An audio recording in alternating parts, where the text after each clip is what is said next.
হে বন্ধুরা, আমি নিরুপমা। আজ আর একটা নতুন খাবার ভিডিও নিয়ে হাজির হলাম। প্রথমেই বলি, যারা আমার পেজে নতুন আছো তারা প্লিজ আমাকে ফলো করে দিও। আজকে ছিল বিরিয়ানি, চিকেন বিরিয়ানি। তাতে ছিল ডিম দেওয়া, সেদ্ধ ডিম 3টে।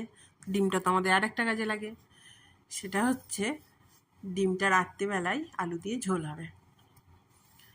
আর এই যে বিরিয়ানি, আলু একটাতেই নিয়েছিলাম, আর দুটোতে নিইনি আলু। এত বড় আলু থাকে, মার আর আমার হয়ে যায় ওতে, বাবা তো আলু খায় না।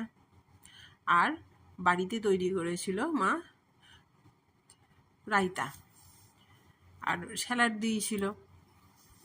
এই যে আলুটা কত বড় দেখো। আচ্ছা, আমরা খেতে থাকি।